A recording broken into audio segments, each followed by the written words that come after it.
Hello, Sir Jim. Kumusta po? Redman Toys Raymond here. So, ito sir, testingin na natin sir yung unit na order nyo. The KJ Works MK2 Airsoft CO2 powered pistol. Okay, so ito sir yung magazine niya, no? Hindi ko pa nalagay yung CO2. Okay, so ito, bigyan ko kayo ng free na isang CO2 which gagamitin natin for testing. Okay, so yung ano niya, sa magazine, sa ilalim, no? Tapos, teka lang. Ito, alam ko nasan yung ano ko eh. So, nagagamitin ko yung Allen wrench. Hindi ko kasi na-prepare yung... Meron din ako actually. So, hindi ko lang na-prepare. So, gamitin na lang natin yung kasama sa unit nyo. Okay, so, luluwagan lang natin yung screw. Okay. Tapos, lagay natin. Yan. Okay, so, make sure nakapantay siya, no? Tapos medyo higpitan natin konti lang muna.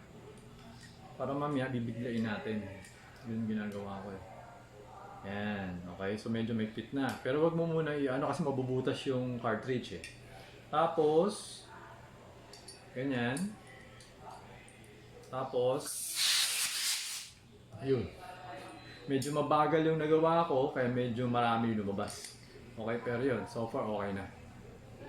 Medyo mabaho yung ano, CO2. Okay. CO2, parang carbon dioxide yata ibig sabihin nun, di ba? So, okay. So yan, nalagyan na natin. Okay na siya. Tapos, nalagyan natin ng BB. 1, 2, 3, 4, 5, 6. Ayan, 6 lang. 6, 7. Ayan, 7. Okay. 8. Yan, okay na yan. 8. Okay? Yan. Buksan natin ang ating chronograph. Alright. Tapos, wait lang. Okay? So, yan na. Pasok natin. Firing. Yun. 431.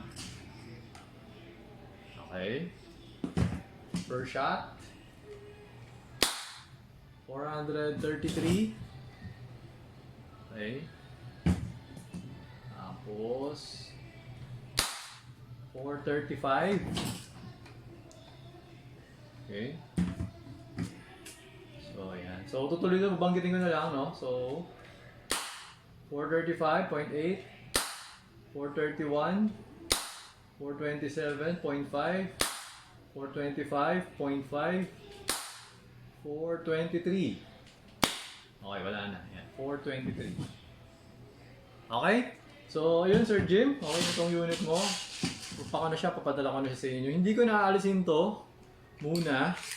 Pagdating sa inyo, testingin nyo, tapos kapag itatago nyo na, alisin nyo yung CO2. Kasi yun yung nakasulat eh. Alam ko nakasulat kasi dito. After using the CO2 magazine charge, release all the gas to avoid premature O-ring seal failure. So parang ano yata, kailangan yatang ubusin. Ganun yata. So ako hindi masyado gumagamit ng CO2. So, ayun. Okay? So to, okay na tong unit mo. Paka na siya para mapadala ko na sa inyo. Okay? So ayun, Sir Jim. Thank you for your order. Until next transaction po, always remember to stay safe, stay great. Be good and be thankful always. God bless po, sir. Bye-bye.